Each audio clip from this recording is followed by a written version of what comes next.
আমি ইতিমধ্যেই একটা ভিডিও আপলোড করে দিয়েছি। I have already uploaded one video. Already মানে ইতিমধ্যেই করা হয়ে গেছে। তোমরা এখনো ভিডিওটা দেখোনি।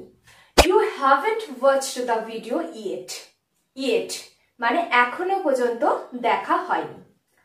আমি এখনো পর্যন্ত তোমাদের কমেন্টসের অপেক্ষা করছি। I'm still waiting for your comments. Still মানে এখনো পর্যন্ত করছি। লক্ষ্য করে দেখো, still, yet, already এই তিনটি হচ্ছে adverb. Still, yet, already are three adverbs that English learners often mix up. দেখো, এই তিনটে দিয়েই আমরা সময়ের সাথে একটা কাজের সম্পর্ককে বোঝাই। মানে কোন কাজটা হয়ে গেছে বা কোন কাজটা এখনো হয়নি কিংবা কোন কাজটা এখনো চলছে। মানেটা একই রকম, কিন্তু প্রতিটা শব্দের মধ্যে হিউজ ডিফারেন্স রয়েছে, যে বিষয়টা খুবই গুরুত্বপূর্ণ এবং আমাদের ভালো করে বুঝে নিতে হবে। আজকের এই ক্লাসে আমরা স্টিল, ইয়েট, অলরেডি এই প্রতিটা শব্দকে আলাদা করে বুঝবো, আর খুবই জরুরি এগুলো দিয়ে আমরা বাক্য তৈরি করব। So welcome you back to the channel. I am Anushila, you are watching Delightful Learning with Onu. Without any further delay, let's jump. আমাদের প্রথম শব্দটা হচ্ছে স্টিল। সিলভার নয়, গোল্ড নয়, steel. By the way, jokes apart, steel মানে হচ্ছে something that is continuing, মানে যেটা না থেমে চলছে। কোনো একটা কাজ বা কোনো কিছু আমরা শুরু করেছি যেটা কিন্তু কারেন্ট টাইম পর্যন্ত চলছে, না থেমে। এই বোঝাতে আমরা স্টিলের ব্যবহার করে থাকি। আর বাংলাতে আমরা তার জন্য বলি এখনো। আমি এখনো আমার বন্ধুর জন্য অপেক্ষা করছি, মানে কারেন্ট টাইম পর্যন্ত আমি আমার বন্ধুর জন্য দাঁড়িয়ে অপেক্ষা করছি। এই যে অপেক্ষাটা চলছে না থেমে, এটা বোঝাতেই আমরা স্টিলের ব্যবহার করব। আমি এখনো আমার বন্ধুর জন্য অপেক্ষা করছি। I'm still waiting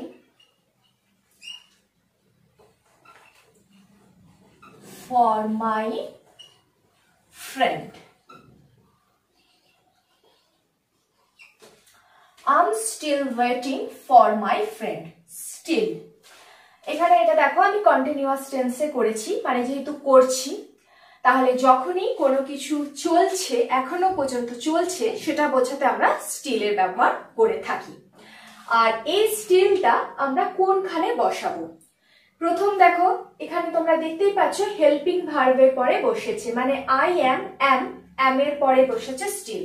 তাহলে প্রথম আমরা পেলাম যে হেল্পিং ভার্বের পরে স্টিল বসছে। কোথাও সাবজেক্টের পরেও স্টিল বসতে পারে, কোথাও শুরুতেও বসতে পারে। সেন্টেন্স দিয়ে প্র্যাকটিস করতে করতে তোমরা এটা নিজেরাই করতে পারবে। নেক্সট, তুমি এখনো কুকুরকে ভয় পাও? এখনো মানে কেউ হয়তো ডগকে ভয় পায়, তাই সে আগেও পেত, এখনো পায়। এটা বোঝাতে আমরা আমি তো ডগদের প্রচুর ভালোবাসি।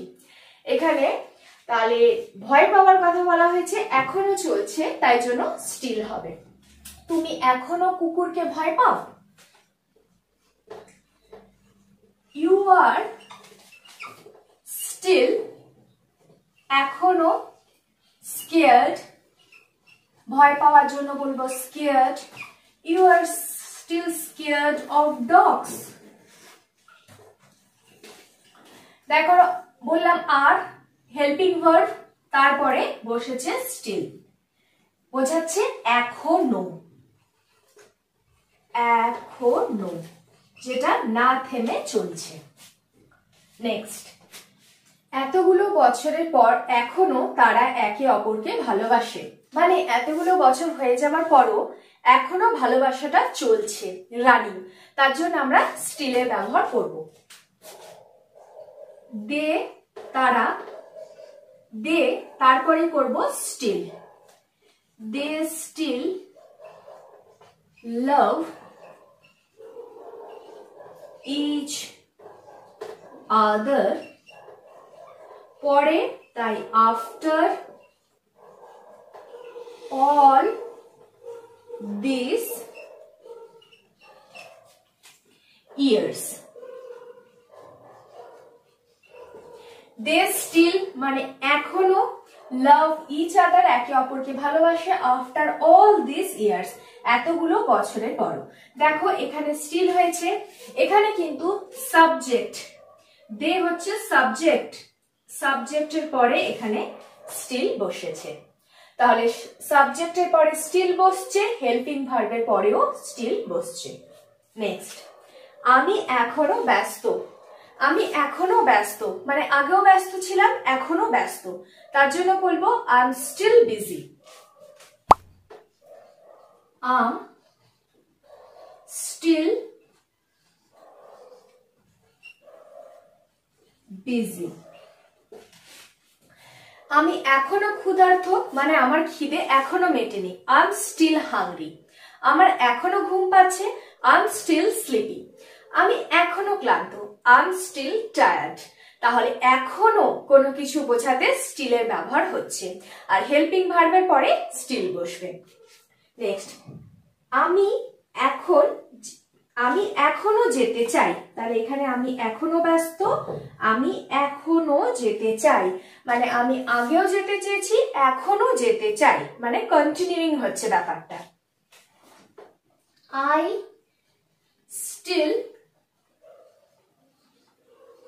want to go, I still want to go। এখানে দেখো সাবজেক্টের পরে স্টিল বসেছে, তাহলে কোথাও সাবজেক্টের পরে বসেছে, কোথাও হেল্পিং ভার্বের পরে বসেছে। এটা স্ক্রিনশট তোমরা নিয়ে নাও।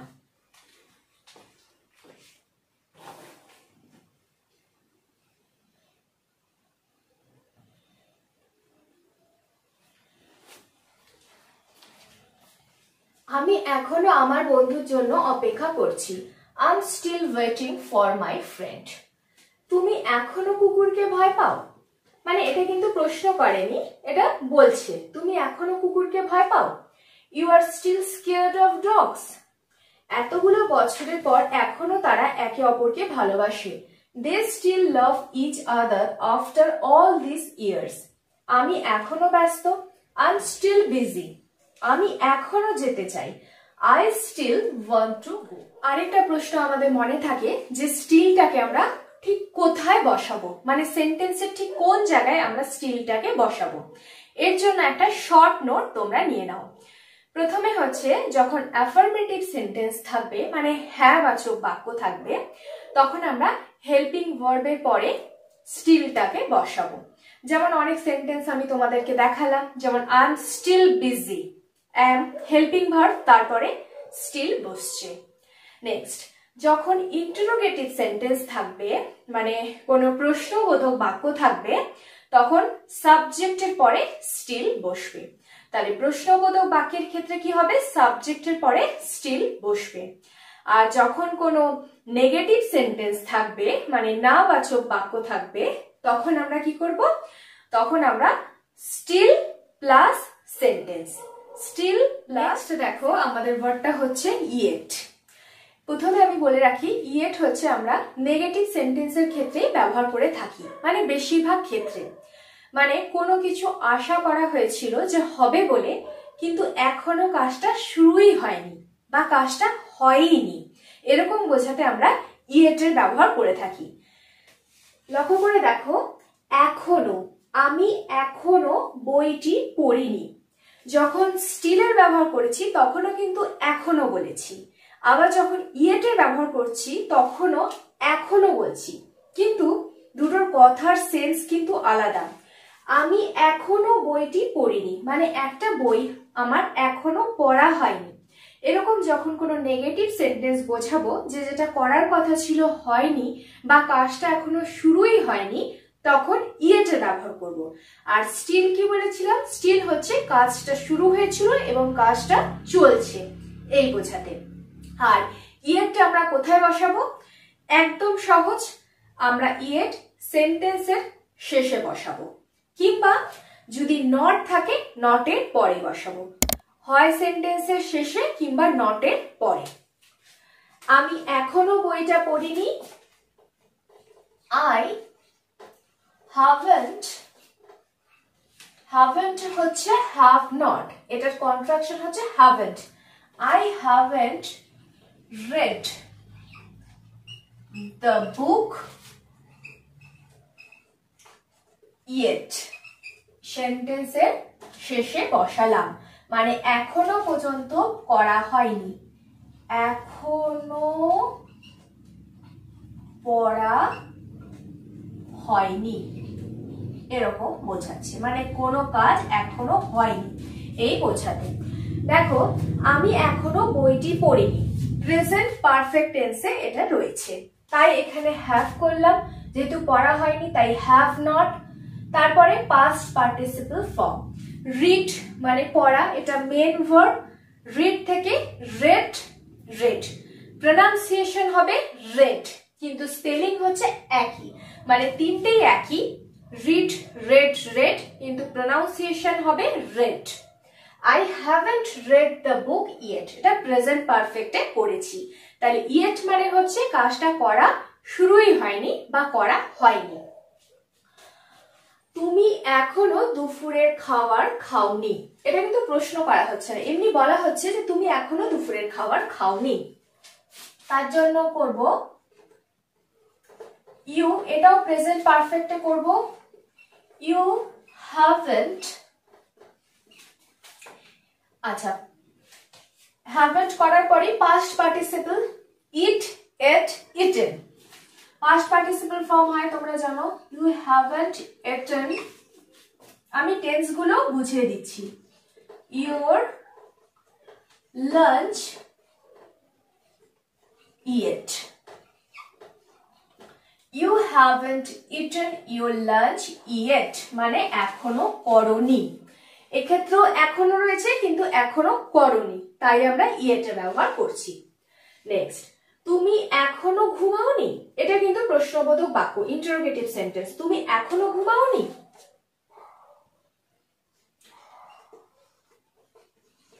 haven't you, sleep এর past participle হচ্ছে slept, slept, you haven't slept yet, তুমি এখনো ঘুমাওনি, দেখো সেন্টেন্সের শেষে yet করেছি, মানে এখনো ঘুমাওনি, haven't দিয়ে শুরু করেছি ইউ, তারপর পাস্ট পার্টিসিপল, লাস্টে yet, মানে তুমি এখনো ঘুমাওনি, কাউকে জিজ্ঞাসা করা হচ্ছে।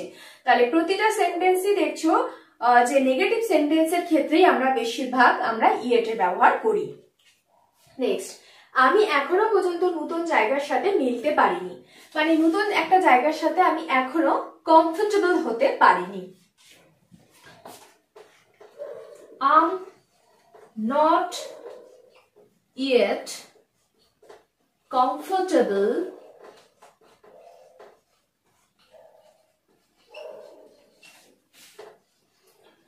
with the new place, I'm not yet comfortable, তোমাদের বলেছিলাম নট থাকলে নটের পরে yet বসানো যায়, I'm not yet comfortable with the new place, মানে আমি এখনো নতুন জায়গার সাথে কমফোর্টেবল হতে পারিনি, তাহলে নট এর পরেও yet বসাতে পারি কিংবা সেন্টেন্সের শেষে। তুমি এখনো তৈরি হওনি, তুমি এখনো তৈরি হওনি,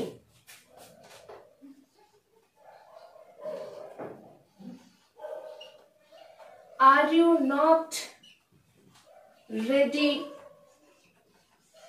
yet, are you not ready yet, এই ক্ষেত্রে লাস্ট হয়েছি, মানে এখনো তৈরি হওনি। গিফটটা এখনই খুলো না, don't open the gift yet, don't open the gift yet, না বাচক বাক্যের ক্ষেত্রে yet এর ব্যবহার করছি।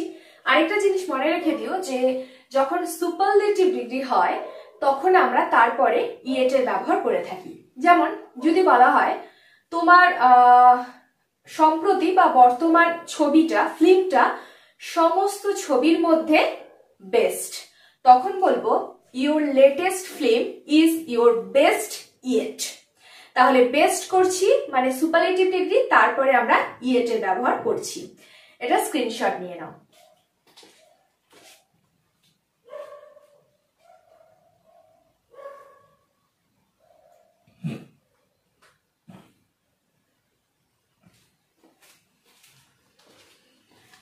এখনো বইটি পড়িনি, মানে এখনো পর্যন্ত পড়া হয়নি। I haven't read the book yet. তুমি এখনো দুপুরের খাবার খাওনি। You haven't eaten your lunch yet. তুমি এখনো ঘুমাওনি। Haven't you slept yet? আমি এখনো পর্যন্ত নতুন জায়গার সাথে মিলতে পারিনি। I'm not yet comfortable with the new place. তুমি এখনো তৈরি হওনি। Are you not ready yet? আরেকটা জিনিস দেখো, not yet মানে এখন নয়। এইটুকু বলে কিন্তু আমরা অনেক উত্তর দিতে পারি। কেউ যদি আমাদের জিজ্ঞেস করে যে তুমি কি এখন খাবে, আমরা বলতে পারি not yet. তুমি কি এখন সেখানে যাবে, not yet মানে এখন নয়। তাহলে যখনই আমরা বলতে চাইবো এখন নয়, তখন বলবো not. দেখো এর পরের শব্দটা হচ্ছে already. already হচ্ছে ইতিমধ্যেই, মানে কোনো কিছু এক্সপেক্ট করা হয়েছিল বা প্রত্যাশা করা হয়েছিল, সেই সময়ের আগেই কাজটা হয়ে গেছে, মানে ইতিমধ্যেই সেটা হয়ে গেছে। এই বোঝাতে আমরা অলরেডির ব্যবহার করে থাকি। কিংবা তোমরা বলতে পারো যে বর্তমান সময় মানে কারেন্ট টাইমের আগেই যদি কোনো কিছু হয়ে যায়, তখন আমরা অলরেডির ব্যবহার করব। আমার ইতিমধ্যেই দেরি হয়ে গেছে। এই যে ইতিমধ্যেই মানে হচ্ছে অলরেডি। আমার ইতিমধ্যেই দেরি হয়ে গেছে, অলরেডি, এটা তো আমরা প্রত্যেকেই বলে থাকি অলরেডি লেট। আমি ইতিমধ্যেই আমার দেরি হয়ে গেছে, অলরেডি।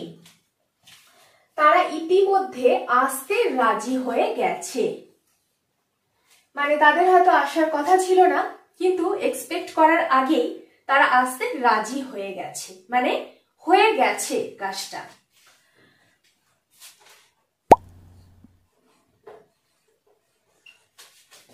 They have already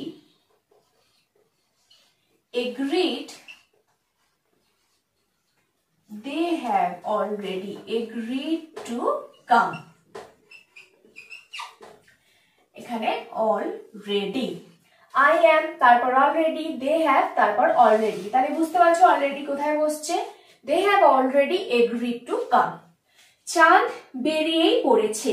এই যে এখানে বেরিয়েই মানে অলরেডি চাঁদ দেখা যাচ্ছে, মানে আকাশে চাঁদ দেখা যাচ্ছে, তার জন্য বলবো the moon is already out.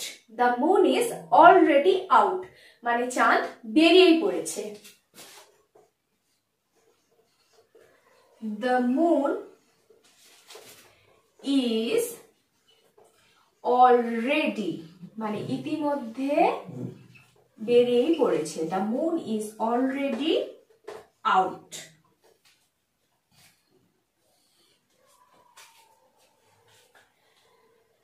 ইতিমধ্যে 5টা বেজে গিয়েছিল। দেখতে দেখতে কখন 5টা বেজে গেছে। বেজে গিয়েছিল তার জন্য past. It was already, বেজে গিয়েছিল তার জন্য বলবো past মানে যেহেতু অতিক্রান্ত 5 o'clock. It was already যেহেতু অতিক্রান্ত তাই জন্য past 5 o'clock. সে ইতিমধ্যে এয়ারপোর্টের জন্য চলে গিয়েছিল বা বেরিয়ে পড়েছিল, মানে যে সময় তার বেরোনোর কথা ছিল তার আগেই হয়তো সে বেরিয়ে গেছে, তার জন্য বলবো she has present perfect A she has already left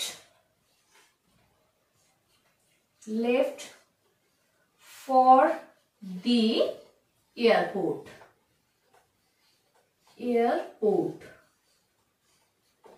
She has already মানে বেরিয়ে যেহেতু গিয়েছিল, মানে গিয়েছিল অর্থে গিয়েছে।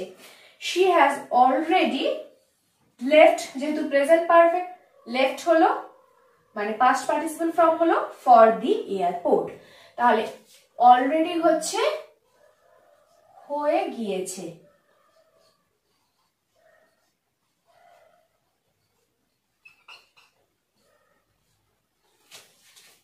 তোমরা স্ক্রিনশট নিয়ে নাও।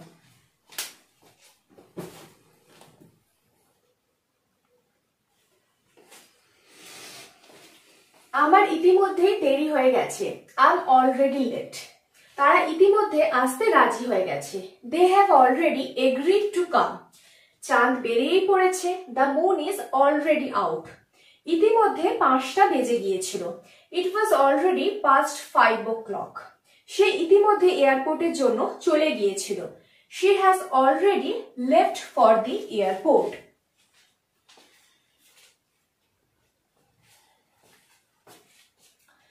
So that's the end. It brings me at the end of the class. এই পুরো ক্লাসটার একটা শর্ট নোট তোমরা নিয়ে নাও। যখন কোনো কিছু বোঝাতে চাইবে যে এখনো চলছে না থেমে, তখন স্টিল ব্যবহার করবে। যখন বোঝাতে চাইবে যে কাজটা শুরুই হয়নি বা করা হয়নি, তখন ইয়েটের ব্যবহার করবে। আর যখন বোঝাতে চাইবে যে কাজটা ইতিমধ্যে হয়েই গেছে বা এক্সপেক্ট করার আগেই হয়ে গেছে, তখন অলরেডি ব্যবহার করবে। একদম সহজ। আশা করি এই তিনটের কনসেপ্ট পুরোপুরি তোমাদের ক্লিয়ার হয়ে গেছে। যদি এই ক্লাসটা থেকে তোমরা কিছু শিখে থাকো, তাহলে আমার জন্য অবশ্যই একটা লাইক করে দাও। আর আজই চ্যানেলটাকে সাবস্ক্রাইব করে ডিলাইটফুল লার্নিং উইথ অনুর সাথে কানেক্ট হয়ে যাও। পাশে থাকা বেল আইকনটাকে অবশ্যই প্রেস করে দিও, যাতে আমি ইংরেজি ভিডিও দেওয়ার সাথে সাথে ইনস্ট্যান্ট নোটিফিকেশন তোমাদের কাছে পৌঁছে যায়। আর অবশ্যই নিচের কমেন্ট বক্সে কমেন্ট করে তোমাদের মূল্যবান মতামত আমাকে জানিও। যদি তোমাদের কিছু জানার থাকে সেটা জানিও। আর তাছাড়াও ভিডিওর কোয়ালিটিকে ইমপ্রুভ করার জন্য যদি তোমাদের কিছু বলার থাকে, অবশ্যই কমেন্ট বক্সে তোমরা লিখে জানিও। ভিডিওটাকে বেশি বেশি করে শেয়ার করে দিও, যাতে তোমাদের ফ্রেন্ডসরা বা ফ্যামিলি মেম্বার্সরাও এই ভিডিও থেকে কিছু অন্তত ইনফরমেশন পেতে পারে। তোমরা সবাই খুব সুস্থ থেকো, ভালো থেকো। Till then stay positive, always be happy. God bless you all.